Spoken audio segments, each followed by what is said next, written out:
Tell us what's happening right now. Okay, thank you, SSBC. Thank you, the Mail News Network.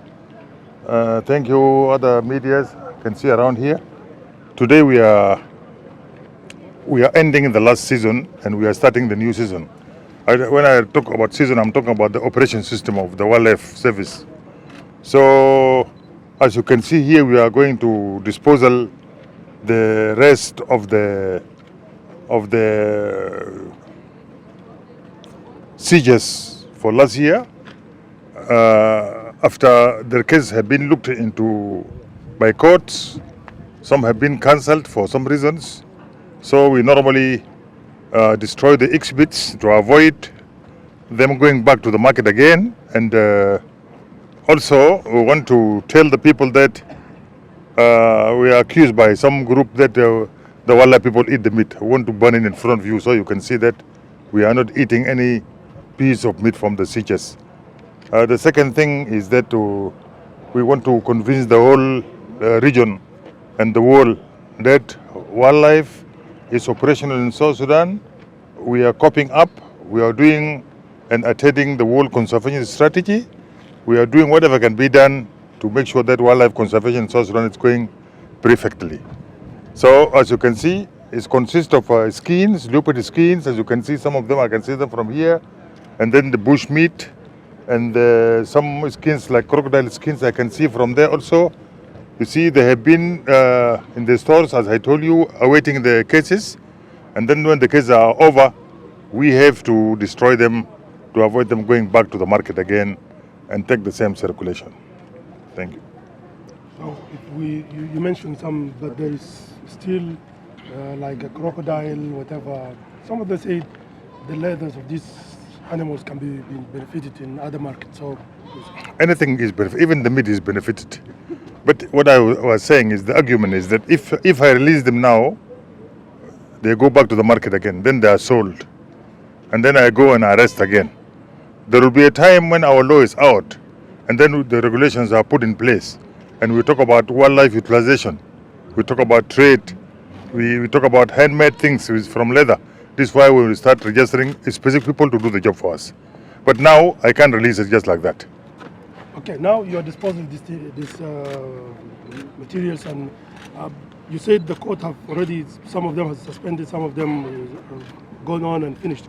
So we want to see what type of judgment that the court put on those people who went and hunt this kind of animals, and now you have these materials with you. It varies from a case to a case, according to the situation of the case.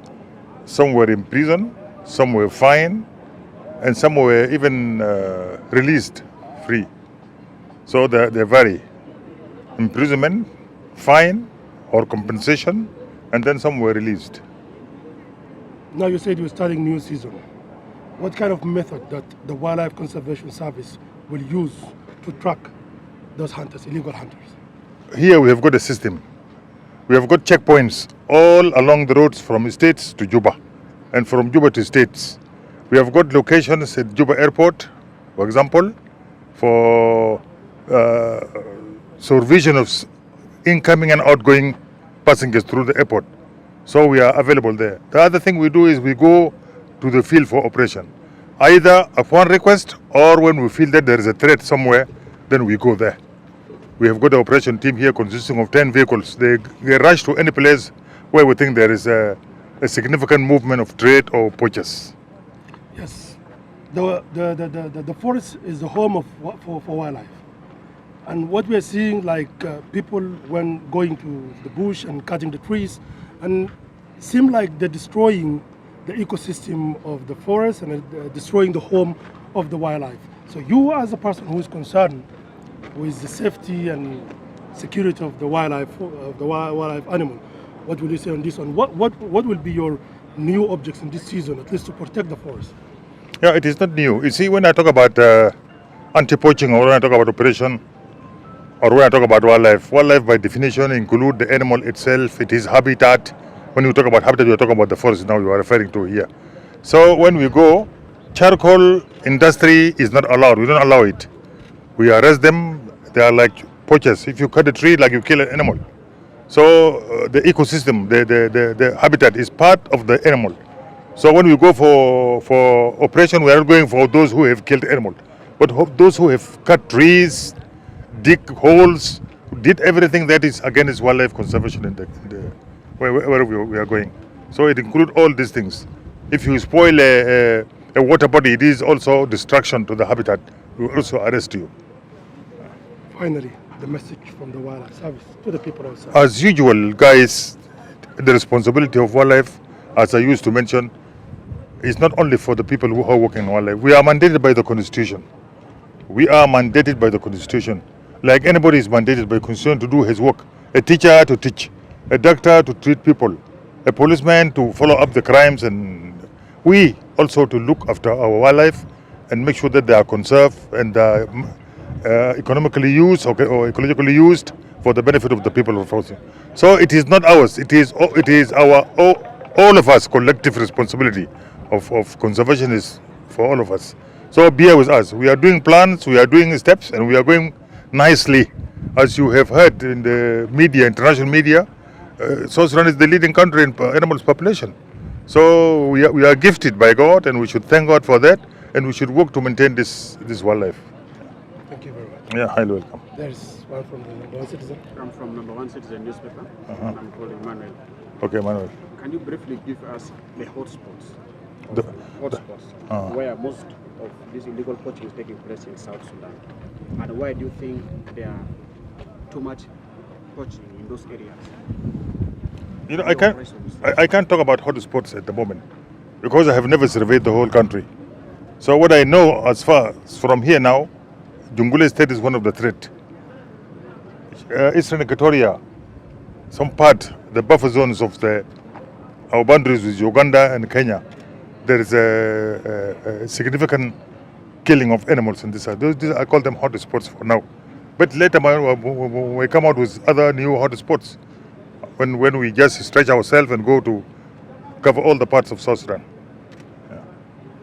And why do you think it is high in those places, Eastern Equatoria and Jonglei? Why is it high? Yeah, it is high because it is high. I mean, I cannot justify it. Let them go and justify it. I will talk to them. Sabran Mabarif. They kill animals. Why do you kill animals? Self-defense. Some will say self-defense. Some will tell you want to eat. I mean, I cannot starve and I'm seeing meat here. So, you know, we need to conduct a research. So we come out with a solid foundation of why people poach. Some are for commercial purposes. So we need to make a research. I just can't talk matter like that. So earlier on, I was informed that the use of guns, sabotage and asila, or nagas has reduced. People using traps. What can you say on this? I don't have witness for that. What I'm seeing now is people are using firearms. They are using firearms. If you go out for operations like in a month, what will be the level of seizures? Like if you go out for operation, the maximum seizures you will get? It depends on the duration of the operation. If I go for 1 month, you expect to come back with a lot of seizures. If you go for 1 week, you come back with less.